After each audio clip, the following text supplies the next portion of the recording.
Now, that kind of comment, though Mr. Modi doesn't react to it, of course, and it is believed that he does not need to, some people begin to worry if this new government will be forced by those who are patronizing it or backing it or supporting it to take a tilt to the right. And I don't mean the economic right in this case. Will that happen? Let's introduce the guests on debate number 2. Rahul Nardekar with me in the studio of the NCP. Kamal Farooqi he's an independent political analyst who was earlier with Samajwadi Party. Suresh Prabhu, former cabinet minister in the NDA government, could get a role in this one. It's speculated. Salman Soz of the Congress, and Seshadri Chari, member of the National Executive and convener of the Foreign Affairs Cell of the BJP. He's also from the RSS, so he's in a good position to actually get into this debate and answer it. Okay, let's open it up. My first question goes to Seshadri Chari. Seshadri Chari, now what will you do when Uddhav Thackeray says stop playing cricket with Pakistan? He says it 1 week before the swearing in.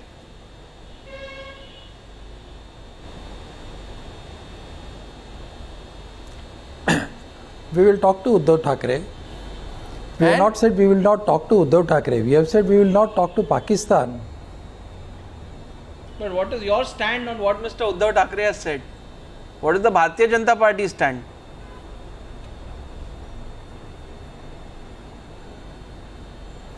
See, the Bharatiya Janata Party has also been saying almost the same thing, that playing cricket or doing business, giving MFN status, are all part of the confidence building measure. And the confidence building measure starts with Pakistan. Unfortunately, Pakistan has not been able to deliver as far as the CBMs are concerned. But in spite of the CBMs not being delivered, India was prepared to go the extra mile. And we did support as far as games and people-to-people contacts are concerned. These should be allowed because we are against the policies of the government of Pakistan, the army of Pakistan, the ISI of Pakistan, the clergy of Pakistan, not the people of Pakistan. But if Pakistan wants to use cricket as a means of striking an imbalance with India, they have to take the call, not India. Well, today, Mr. Seshadri Chari, I also have another blog of RSS ideologue MG Vaidya, and I'd like to get Suresh Prabhu, Salman Soz and Kamal Farooqi feel free to come to the debate. You see, Modi's focus is on development. He says, I fought and won the elections on development. People voted for development. But MG Vaidya says, in 1999, the BJP could manage to get 182 seats. They needed the support of 90 MPs from outside, from parties like the National Conference. So the common minimum program had to be made with such parties. That became the manifesto of the government. Issues like Article 370 and Ayodhya construction of Ram Temple had to be kept aside. Now Salman Soz, Seshadri Chari and Suresh Prabhu, Kamal Farooqi come into the debate. He says now the BJP has a pre-poll alliance with parties like the TDP, the Shiv Sena, the Akali Dal and some parties in Tamil Nadu. I don't think they will have any problem with issues like Ram Temple and Article 370. Though the alliance had projected issues of transparent government and development, Article 370 and Ram Temple were part of the manifesto. I'm sure the RSS is not going to simply crumble and say, we don't expect you to deliver on any issues for the next 5 years as long as you deliver on development. Very few people believe the RSS will do that. Salman Soz entering the debate. I saw a hand go up there. Yes, Mr. Soz. Arnab, once Mr. Modi takes over on the 26th, I think he's a smart man. I don't think he's going to just toe the RSS line immediately. I don't see any possibility of that. Because getting into the tougher divisive issues, I think that's a big no-no as far as I can tell. Any smart BJP politician would counter that right now, counter the temptation right now. Even though these issues are part of the manifesto of the BJP, we must, I'm absolutely confident that the BJP got this impressive mandate not because of these divisive issues, but yes, there was polarization and other things, but a large part of this country also was looking at a change. And I think the change in terms of Mr. Modi talked about development and governance and all these things, and I think caught the imagination of the Indian people. But I don't think most of the country would tolerate any kind of move towards issues that will divide us. And as far as I was on a show with you just 2 days back. The Congress Party will support, obviously, be a very constructive opposition in Parliament. But at the same time, we will limit our support to issues where we feel that the country is going on the right track. No, so do you believe? Do you believe most people believe now that Mr. Modi will have a very practical approach to governance? Mr. Farooqi, let's draw you in. Suresh Prabhu, why don't you come in? That Mr. Modi will have a very practical approach to governance. Yeah. He will realize that these are not the divisive issues or whatever sort of the slightly right-wing issues which are the reason for his huge mandate. The reason for his huge mandate is the expectation he brings down prices, gives jobs, brings in investment and controls inflation, right? He will focus on that. But how will he contain the RSS and the other groups, Mr. Farooqi? I personally feel the kind of speeches which he is making after winning the election, that gives me a hope that basically the development plan which he's talking about, and he's talking about the inclusive growth, he's trying to address to the needs of the 125 crore of the people.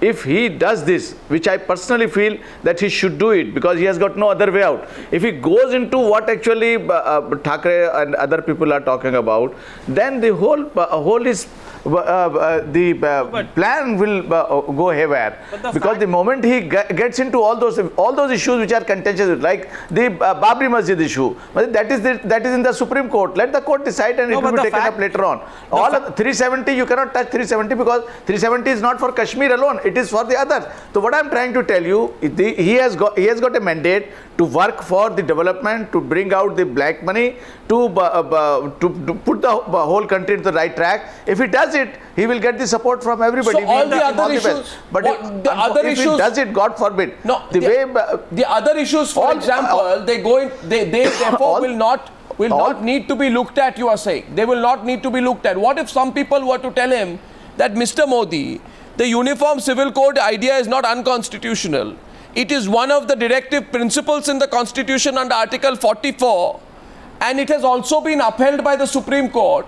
So here is your opportunity. You get together numbers, get 362 on your side. You don't even need 362, but you can implement the Uniform Civil Code. Do you think Mr. Modi will look at that?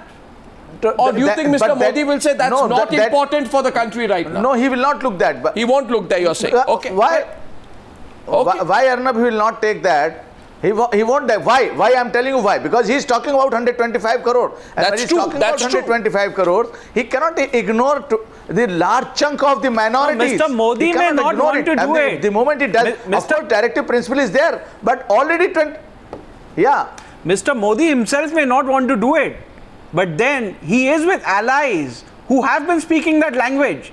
But he's not dependent on those allies. That may be the case. But till how far can he ignore these allies? That's the point. Because these allies are allies who are going to go to elections in the next 6 months. Which allies? For these allies, these are the only issues based on which they can want to get support from the people. Which allies? Shiv Sena, and therefore, Shiv Sena, how many? They will put Mr. Modi in a corner where he will have to choose whether he stays with these allies or he prefers to walk the path which he has chosen. But why? What is the importance? I'm sorry to say, Suresh Prabhu, I don't take it otherwise. But what is the political importance of the Shiv Sena today? Is the Maharashtra election going to determine Mr. Modi's national thinking? You see, Mr. Modi has assiduously sidestepped the Hindutva issue in the run-up to this campaign. If you see as the Prime Minister-elect, his speech at the meeting of the BJP Parliamentary Party, he does not mention religion even once. He speaks about the welfare of 125 crore Indians. I'm sorry, Mr. Narendra, but I think you're being highly presumptuous if you think Mr. Modi will be more worried about the political performance of the Shiv Sena in Maharashtra to compromise. My question is to what extent will he be able to ignore the wishes of his allies? Well, that's the question. Let Mr. Suresh Prabhu answer. And that only No, let Mr. Suresh Prabhu answer that. Yes, Mr. Prabhu. See, the government has several ministries. So obviously each ministry has a priority of implementing something. There is a Ministry of Rural Development which will do rural development jobs. There is a Ministry of External Affairs which will look at external affairs relationship. There is a Ministry of Finance which will look at financial issues. So this is all the ministries which have different priorities. The one of the ministry which has a responsibility to look at external relationship is Ministry of External Affairs, which has to find out how do we engage Pakistan in our relationship in terms of finding out how both the countries can live peacefully. The question is how Pakistan wants to respond to this. If the Pakistan is willing to ensure that all the terrorists which are living on their soil, which are wanted in India, Pakistan ensures that Pakistan ground will not be allowed to be used for launching terrorist attack on India. If Pakistan, sir, you are avoiding the question on coalition partners. You are talking about Pakistan. But you're not talking about coalition partners. Rahul Narvekar's question, and I go to Seshadri Chari and you on this, both of you, is that and this is actually the question in many people's minds, Mr. Chari, will some of the BJP's coalition partners still keep a check on the BJP's Hindutva agenda? As they had done during the NDA tenure between 1994 and 1998, or because the BJP has superior numbers this time, will it be absolutely not dependent on anyone, including the RSS? For example, Mr. Chari... including the Shiv Sena, yes. For example, Mr. Chari just said that he would like, Bharatiya Janata Party would like to keep sporting ties away from political equations with Pakistan. Whereas the Shiv Sena has a completely different idea on this. Shiv Sena does not run the government. I mean, you're overplaying the Shiv Sena, maybe because you've been a part of it in the past. Is Bharatiya Janata Party saying that the opinion of the allies will not count on this subject? Are you trying to provoke the divide? Let them say so. The country wants to know what is their position. 284 seats, maybe the BJP doesn't need to. Yes, once Kamal Farooqi also comes in. Mr. Seshadri Chari is smiling at this part of the debate. He knows that attempts to broad base the debate are being narrowed by some of the participants, and I think he will answer you directly. Kamal Farooqi, yes please. Seshadri Chari, I'll give you complete time after that. Question at this time is,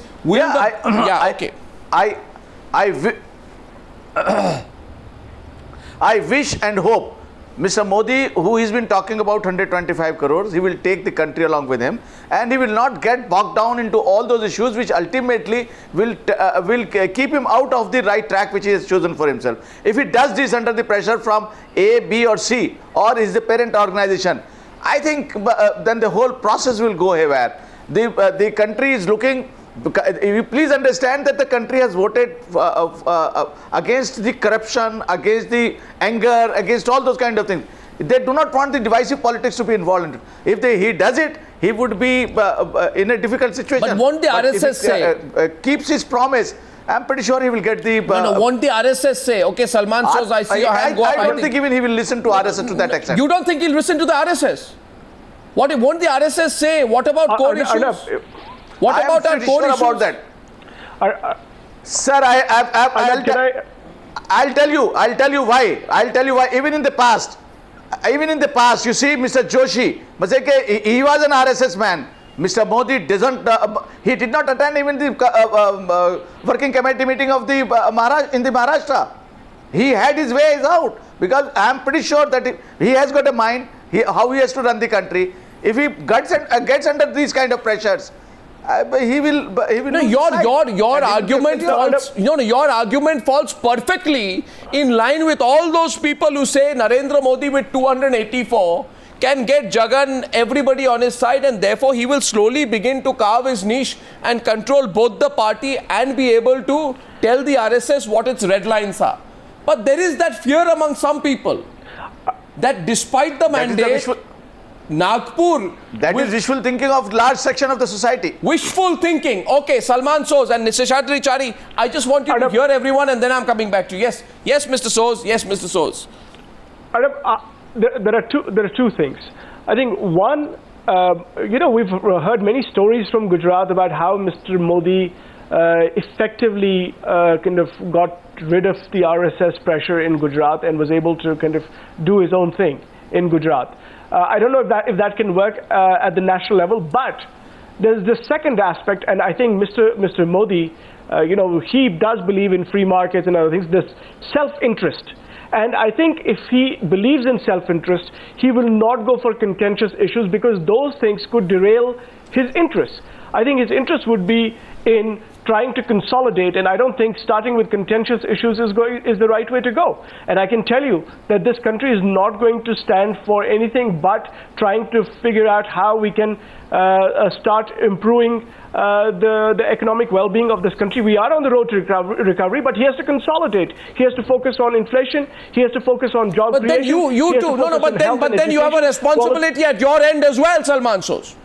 That tomorrow, if Mr. Modi was... No, 1 second. You have a responsibility. No, you have a responsibility there.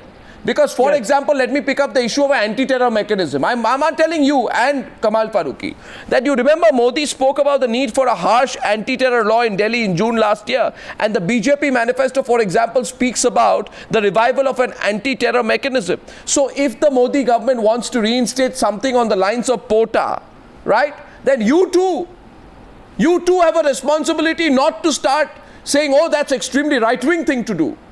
Mr. Chari, you see the definition of what is right-wing and what is right for the country are two different debates. The concern will be that if Mr. Modi tomorrow wants to reinstate POTA in a way that you should not be championing the anti-POTA cause because you believe that you can interpret that to be a tilt to the right. Seshadri Chari, please. Mr. Chari, please, wanted to come in. Arnav, I think the debate starts at one point and is spreading too far thin.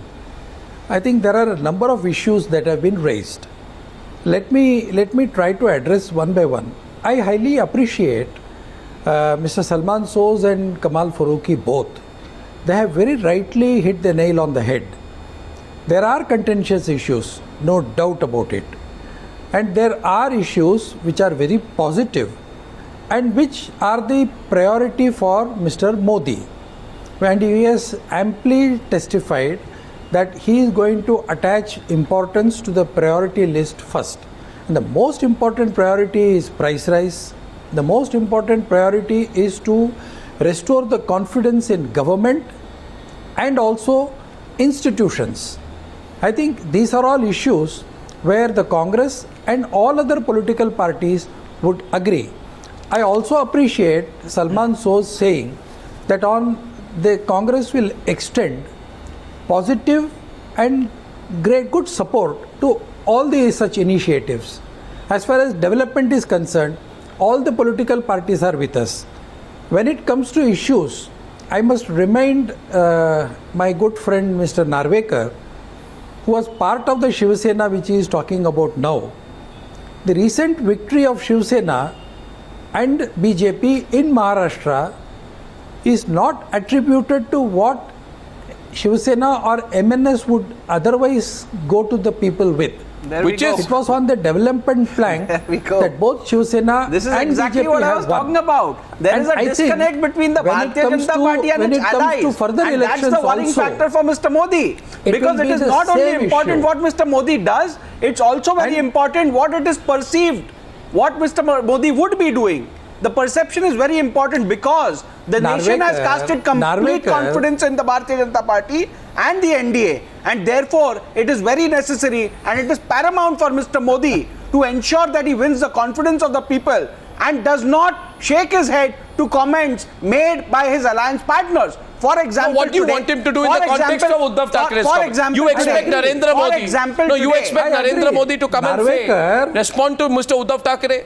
You want the president, Prime Minister designate. Mr. Uddhav Thackeray has not made a statement in the air. He's not gone to the media and said, this is what I feel. He said, this is what I want Mr. Modi to do. Mr. Modi may give it a right trial ignore. Therefore, if Mr. Modi may give it a right trial ignore. After all, now Mr. Modi can ignore which a non-ally of his may say. But when an alliance partner says it, it is his duty to come out clear before the nation and say, these are my views on this topic and I don't agree with it. Every time a Shiv Sena editorial comes out, the Prime Minister of India will respond. You expect him to do so. If the Shiv Sena is a part of that alliance, yes, it is the responsibility of that individual. I'm sorry, but you think the Prime Minister of India will be responding to the Samana every morning? I don't think so. You actually think I don't think so. I don't think he will. Narvekar. Yes, what? Narvekar, please. Narvekar, try to understand. The Shiv Sena of which you were a part some months ago is different from the Shiv Sena now. They have got very good advisors. Believe me. You can go back to the party The and see that statement the doesn't party seem has to make changed. out any difference between I the can Shiv assure Sena you 3 this. months back and the Shiv Sena today.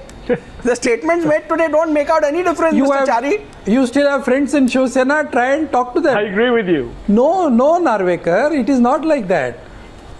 No, it is not like that. No, but the statement... Parties change. Parties do change. Mr. Therefore- Chari, I would be happier than you would be Therefore- if that's the case. I think- Mr. Chari, I would be happier than what you would be if that's the case. Really? But unfortunately, the statements which we see from Shiv Sena leaders today do not reflect any change from their position which was 3 months back and what it is today. Yeah, but- So I think you are hoping against hope that Shiv Sena has changed its stand.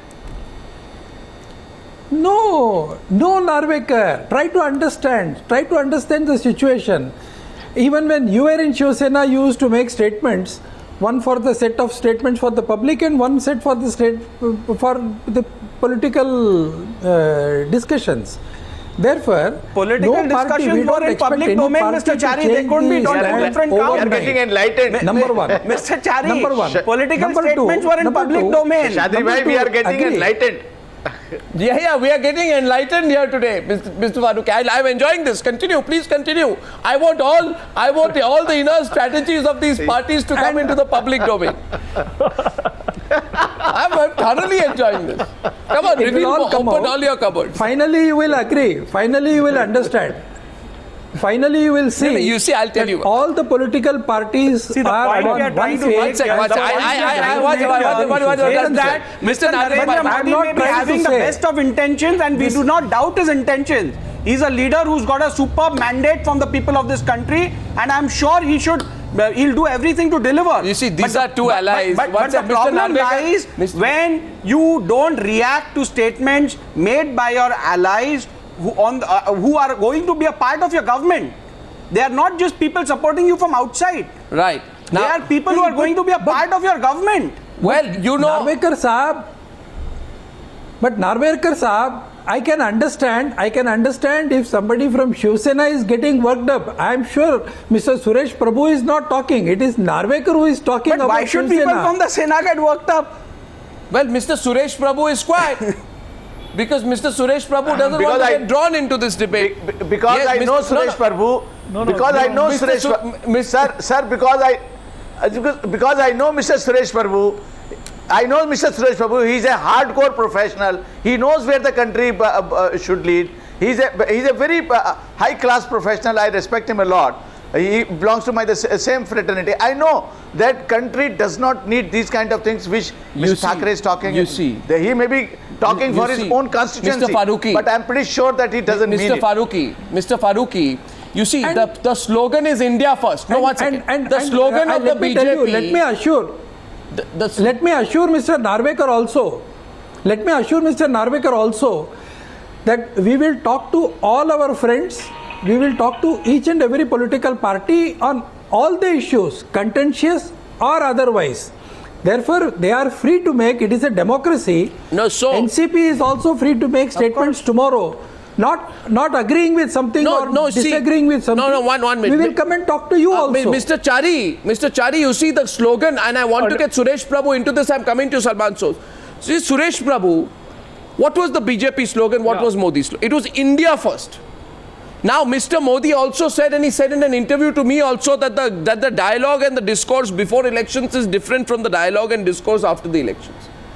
All that people want today is a reassurance that dialogue goes uninterrupted with a cultural tilt to the right. With a cultural tilt to the right. And that comes across in issues that are championed by the RSS, like Article 370. You see, Uniform Civil Code. Ram Mandir issue. So, Yes.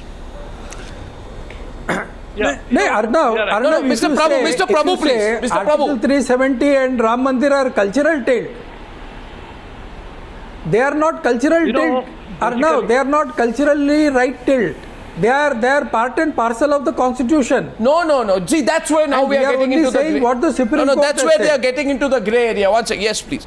Suresh Prabhu. we are discussing whether Pakistan issue, if you bring out, whether the development agenda get derailed.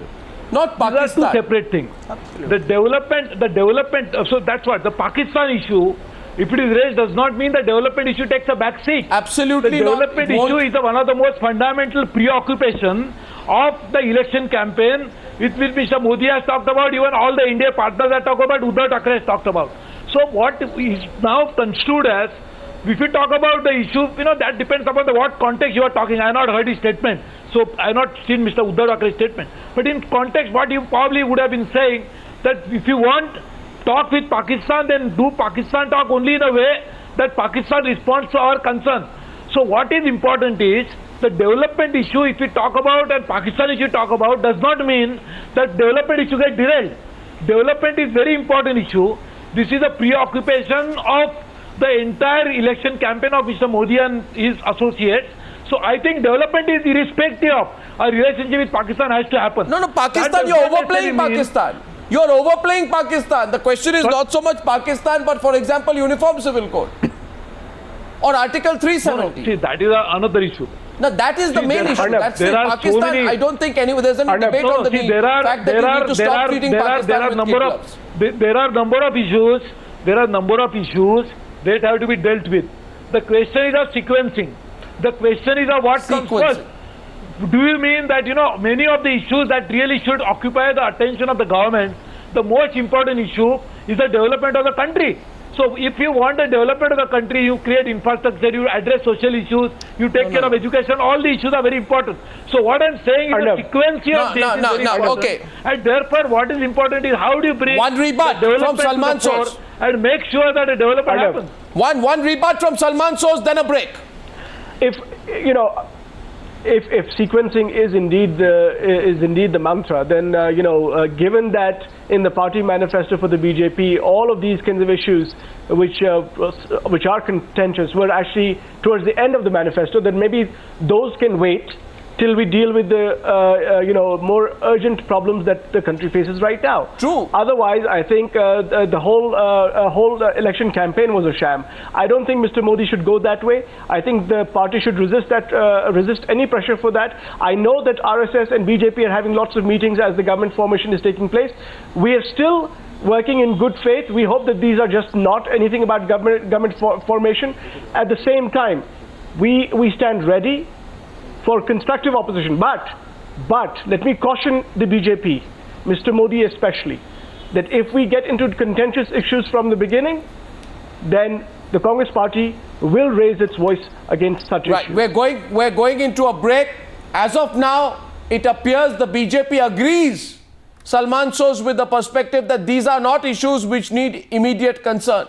And I think Mr. Modi should be able to handle it, and especially handle those in the RSS who expect him to deliver on some of these issues. How will that communication happen? We'll talk about that on the other side of the break.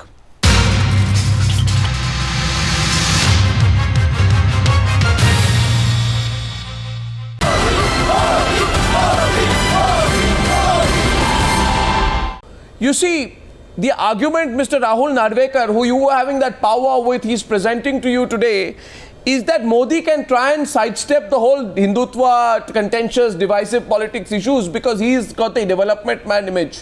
What he's saying to you is that it will not be possible to do that for a very long time.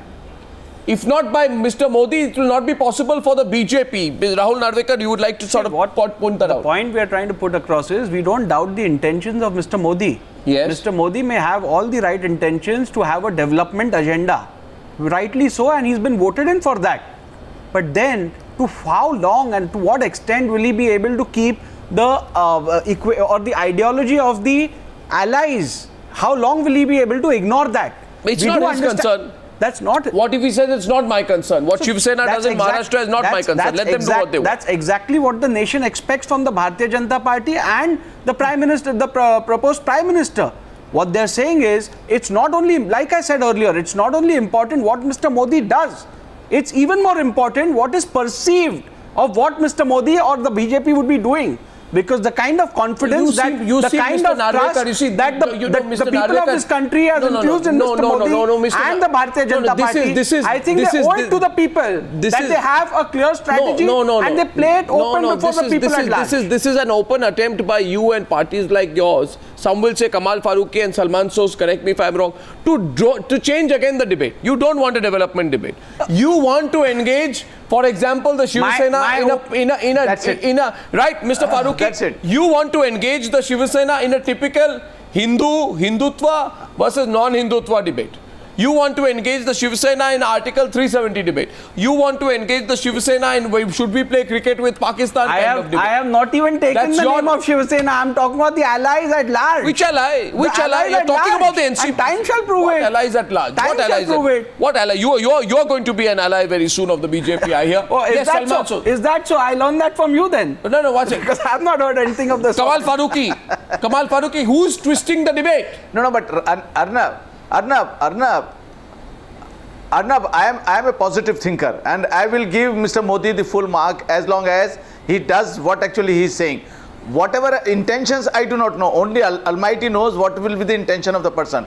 What actually he is talking about? He is talking about 125 people, 25 crore. He is talking about the inclusive growth. He is talking about the positive points which he has taken his entire electioneering. He's talking about that. Yes, Mr.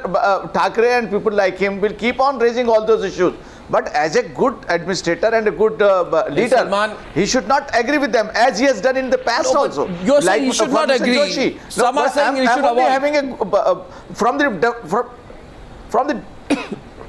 no, you are saying from the development, from the country's development point of view, I personally feel he has got the God-gifted chance to serve the country in a proper manner. If you go in for the divisive, he will be remembered like any other leader would be.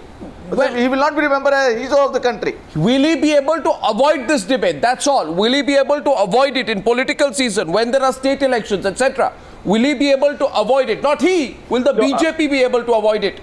Or will the BJP's policies also shift now? Will the BJP openly now start taking positions on issues which may be central to the RSS but not central to the BJP any longer? Salman Soos. Arnab, first, I think even though there are several elections coming up, and I hope that Mr. Modi resists the temptation to get into any of the contentious issues that you've been talking about. But beyond, even before that, even in development, there are different ideological kind of positions one can take, where there is, we have to understand what kind of development Mr. Modi might want to usher into this country.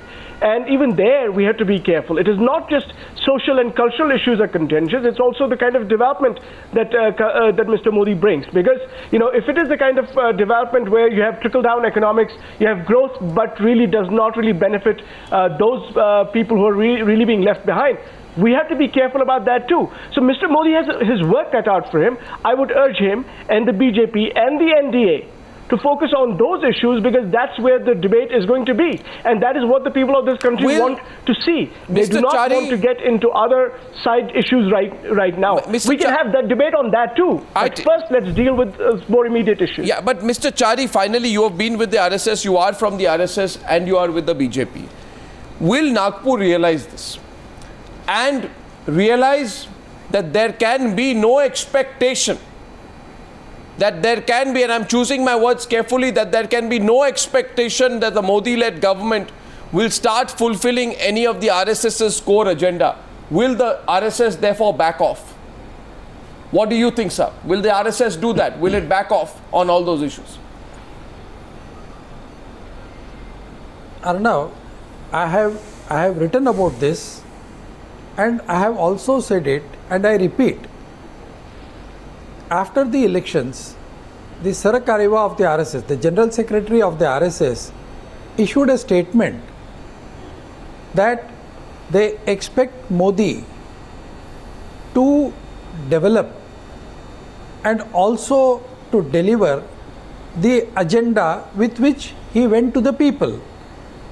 And the core agenda with which the BJP approached the people, and all Modi's speeches made this, was development, reducing the flab of the governance, giving more governance and less government, and also tackling the issues like corruption. These are all the priority issues. As Mr. Salman Soz has very rightly said, if